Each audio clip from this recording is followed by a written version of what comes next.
So hey guys, welcome to a mechanical engineer YouTube channel. आज की इस video में मैं टाटा मोटर्स की इंटर्नशिप के बारे में बात करूंगा।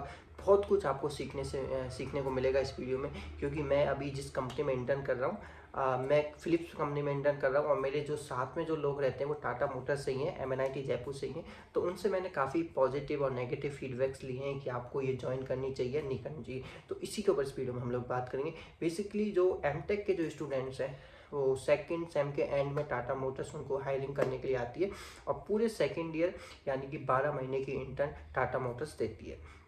तो मैंने जो मेरे फ्लैटमेट्स हैं उनसे बात की है, वो भी पुणे में ही रहते हैं, मैं भी पुणे में ही रहता हूँ। तो काफ़ी उनसे बातें हो जाती हैं कौन कौन से डिपार्टमेंट में वो हैं, तो वो सारे फीडबैक और रिव्यू मैं आपको इस वीडियो में शेयर करूँगा। तो चलिए इस वीडियो को स्टार्ट करते हैं। तो सबसे पहले तो मैं इंटर्न के बारे में बता देता हूँ कि टाटा मोटर्स की जो इंटर्न है वो 12 महीने की लगती है। इसमें 25,000 का स्टाइपेंड दिया जाता है और सारी NIT से ही हायर करती हैं। MNIT Jaipur, Rourkela, Warangal, even IIT के स्टूडेंट भी हैं जो इंटर्नशिप कर रहे हैं टाटा मोटर्स में। और ऑलमोस्ट सारी ब्रांचों के स्टूडेंट्स यहाँ पे हैं और काफ़ी ज़्यादा इंटर्न ये हायर करते हैं टाटा मोटर्स। सो मेरे जो फ्लैटमेट्स हैं उनसे मेरी जो बात हुई वो यही बोलते हैं कि पॉजिटिव पॉइंट्स मैं आपको इसके बता देता हूँ क्या क्या पॉजिटिव पॉइंट्स हैं as a intern in Tata Motors. So सबसे पहले तो इसका जो PPO का जो कन्वर्जन रेशियो है वो 100% है। अप्रोक्सीमेटली 99% चांस है कि आपका PPO मिल जाएगा। कुछ मैं टाटा मोटर्स के अलावा कुछ ऐसी कंपनी हैं जो PPO के लिए तो लेके जाती हैं बट कन्वर्ट नहीं करती है। सो ये बहुत कंपनियों में आपको नेगेटिव पॉइंट्स मिलेगा, लेकिन टाटा मोटर्स इस मामले में बहुत ही अच्छी है। आपका PPO डेफिनेटली इसमें लग जाएगा। अगर आप कॉरपोरेट में जाना ही चाहते हैं तो टाटा मोटर्स की इंटर्नशिप आप ज्वाइन कर सकते हैं, क्योंकि वो एक फुल टाइम अपॉर्चुनिटी ही आपकी 1 साल बाद कन्वर्ट होने वाली है। सेकंड जो इसमें जो एडवांटेज है वो ये है कि आपको जो एमटेक का जो आपका थीसिस होता है, जो एमटेक के स्टूडेंट हैं उनको सबसे जो मेन जो स्ट्रेस होता है उनके लाइफ में वो यही होता है कि वो थीसिस कैसे करेंगे जब वो इंटर्न में जाएंगे। सो मैं आपको बता दूं, यहाँ जो टाटा मोटर जो प्रोजेक्ट देती है वो जो प्रोजेक्ट है आपकी ब्रांच से रिलेटेड ही आपको देगी और उस प्रोजेक्ट को आप अपनी थीसिस में दिखा सकते हो। तो वो एक टेंशन खत्म हो जाती है कि गाइड इसे अप्रूव करेगा कि नहीं करेगा। मोस्टली केसेस में जो कंपनी जो प्रोजेक्ट देगी वो प्रोजेक्ट आप थीसिस में दिखा सकते हो, वो डेफिनेटली एक्सेप्ट किया जाएगा।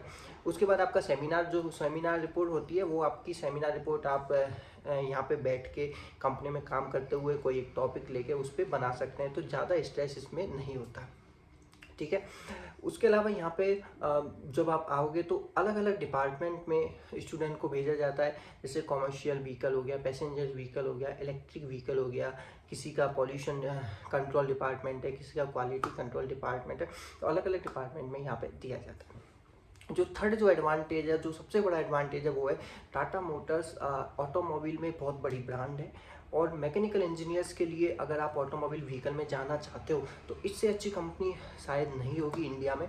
और जब आप कंपनी को स्विच करोगे, मान लो कि आप 2 साल बाद 3 साल बाद स्विच करते हो, तो ऑटोमोबाइल की जो बाकी की कंपनियां आपको ईजिली एक्सेप्ट कर लेगी। और मैं एक बात बता दूं, स्विच करना बहुत ज़रूरी है। अपने कैरियर को अगर आपको ग्रोथ करना है तो 2 या 3 साल के बाद में कंपनी को स्विच करना चाहिए। तो ऑटोमोबाइल सेगमेंट में बहुत सारी अपॉर्चुनिटी है, बहुत सारी कंपनीज हैं।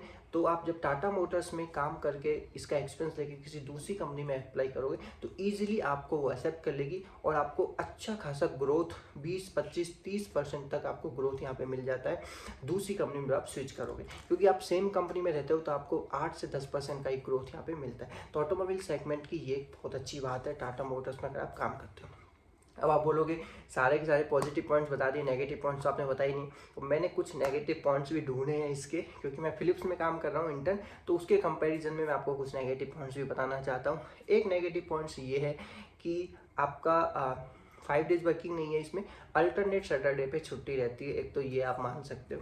उसके अलावा हो सकता है कि जब आपको अपनी ब्रांच के बाद में जब आप यहाँ पे डिपार्टमेंट असाइन किया जाए तो वो डिपार्टमेंट आपकी ब्रांच से रिलेटेड ना हो। जैसे कि आप थर्मल इंजीनियर हो तो हो सकता है आपको दूसरे डिपार्टमेंट दे दिया जाए, तो ये एक प्रॉब्लम थोड़ी सी हो सकती है। बट जो यहाँ जो काम कर रहे हैं उन्होंने बताया कि आप अगर रिक्वेस्ट करते हो तो आपको वो असाइन भी कर दिया जाता है। तो ये इसके थोड़े से नेगेटिव पॉइंट्स आप मान सकते हो। और तीसरा जो नेगेटिव पॉइंट है वो ये, स्टाइपेंड जो अमाउंट है वो कम है।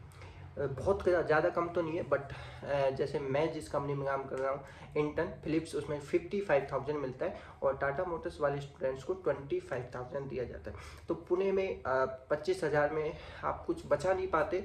बस ये होता है कि आपको पीपीओ मिल जाएगा, बाकी पैसे की टर्म में आप सेविंग नहीं कर पाओगे।